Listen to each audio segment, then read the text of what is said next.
The humans are quite unlike anything we've seen. Yes, the women pull out their eyebrow hair just to draw them back. And the men seem to only know the word, bruh. Yes, but bigger than that. I have been witness to many humans throwing themselves off one of their most prominent waterfalls for no reason other than other humans would think it cool. Do they survive? Many don't, but it seems that they value individual legacies so much that they die to be remembered. Ah yes, very human indeed.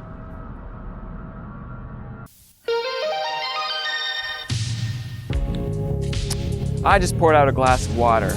Pretty inconsequential. But imagine if there was a person there. They may or may not be peeved, and no one would care. But if you multiplied that by 10.9 million, well, now you got a headline.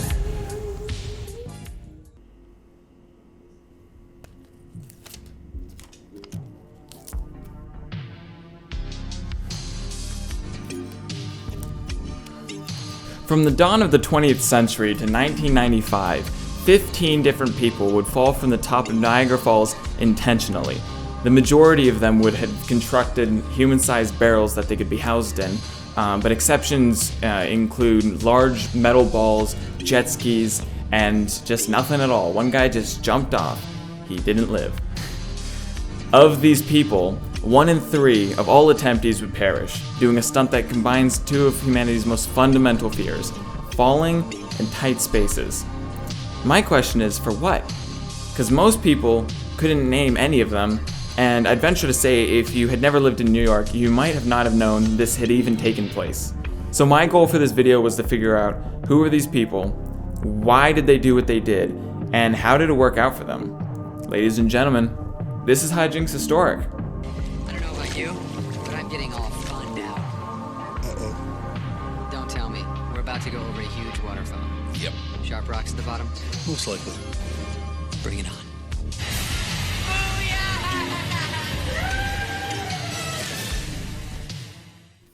Okay, so the idea is I'm trying to do interviews to gauge global knowledge on the subject for this video. Firstly, I want to ask you what you know about Niagara Falls and Daredevils.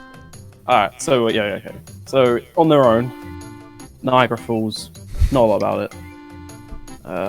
It's not one of those big waterfall.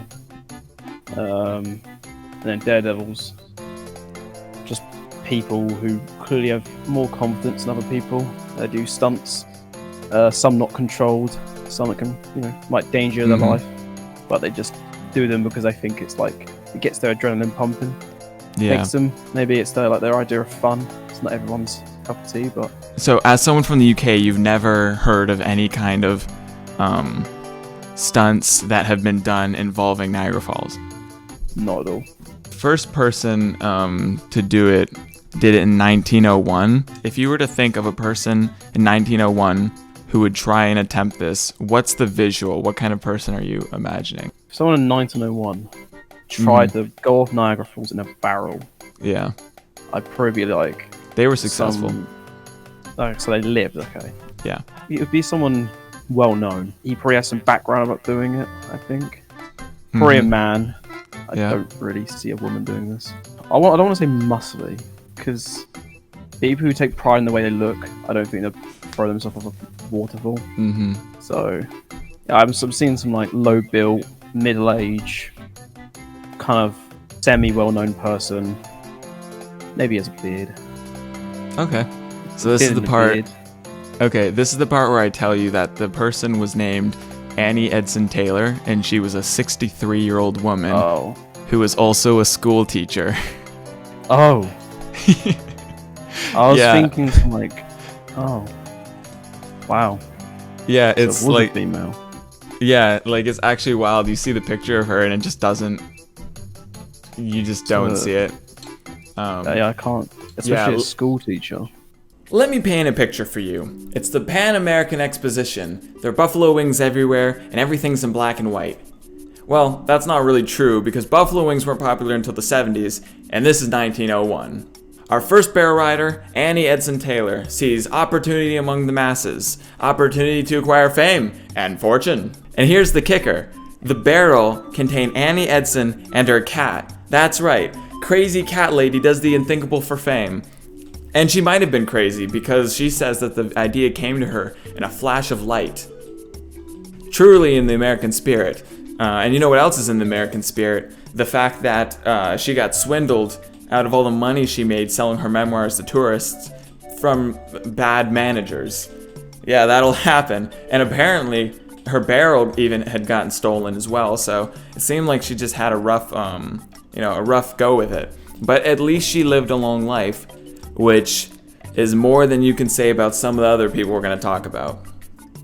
Okay, now the year's 1911. It's time to put some sausage over. It's time to put some sausage over the falls. Enter Bobby Leach. Spoilers: he doesn't die, but he does spend 6 months in the hospital after accruing a Tony Hawk's worth of bone breakage. After that, he joins the circus, as you do, and then he slips on an orange peel and dies in New Zealand, which is crazy because he survived the falls. That's like breaking ankles, dodging the blue shell, and then like slipping out of control, hitting the banana in front of you. How does that happen? I mean, it just goes to show humans are weirdly fragile. Like, we fear the obvious things, but like anything can take us out. We're just like big watermelons. Or like the free taco from like the free taco vine. How much you pay for that taco? Hey, yo, you know this, boy. He's got his free taco.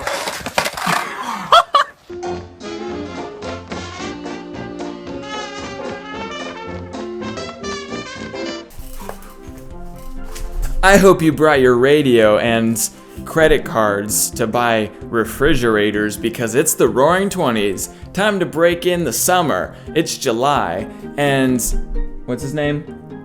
Charles Steffen takes the plunge, and they only find his arm. That's it. They find his arm. No other part of him. Yikes. Apparently this sort of thing's dangerous. Who knew? Okay, we're gonna skip Gene Lucier because like he didn't even bring a turtle with him when he did it.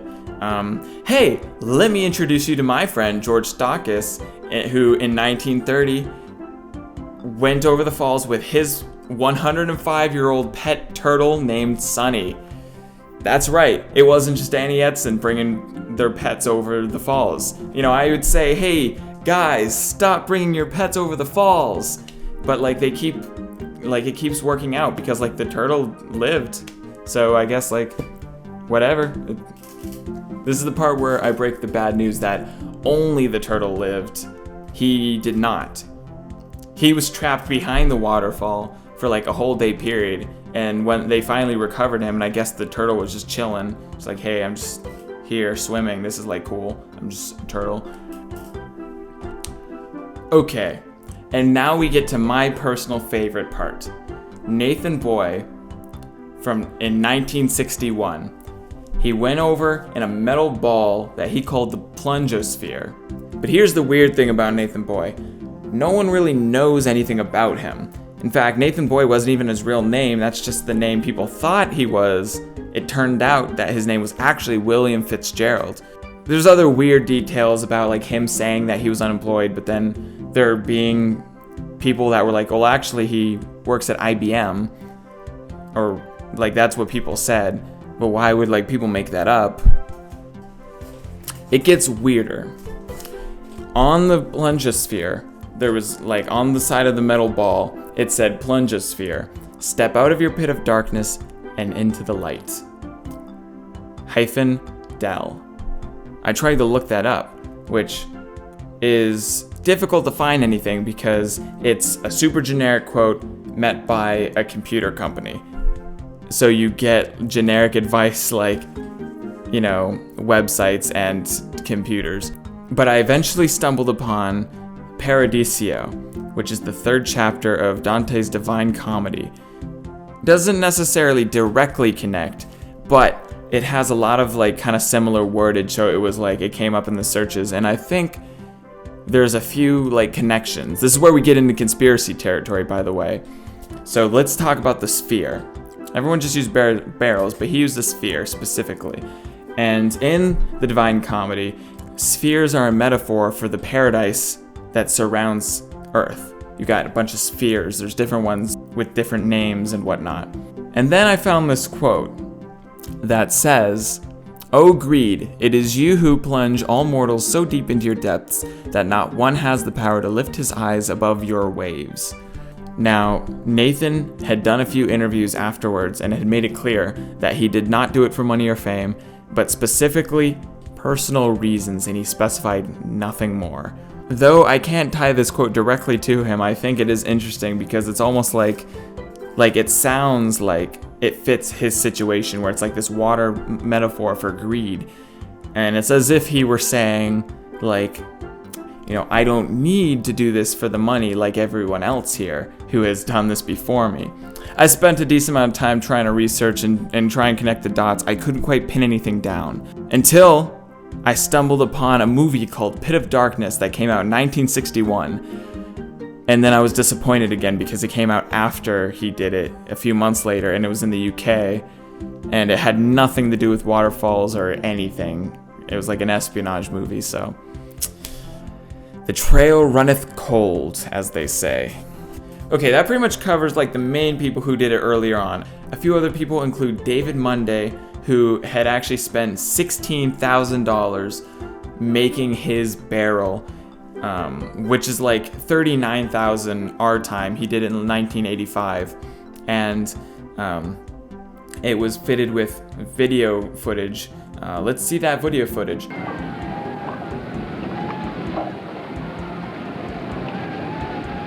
Oh, it's garbage? Cool, okay. There's really nothing to say about him other than he just spent so much money to like make his barrel. Okay, you're gonna have to forgive me because I can't pronounce these names, but the first two people to do it in the same barrel, two people, one barrel, Peter DiBernardi and Jeffrey Petkovic. And I imagine that would have looked something like this.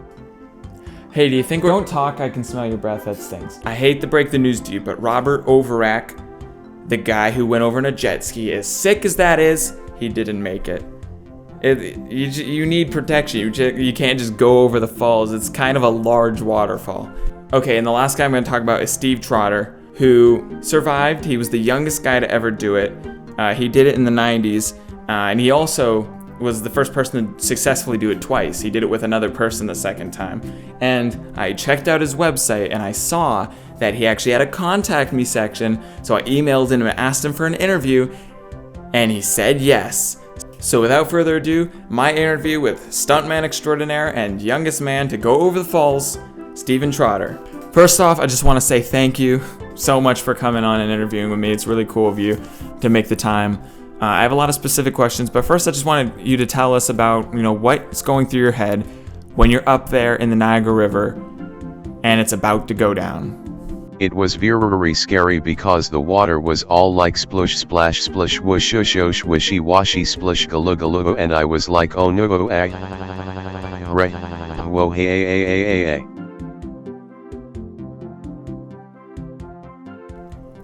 I found that as I was looking through all these people who went over the falls, some lived, some died, some had fun little details, and some were just sad, but I still didn't really have a satisfying answer as to why they did it.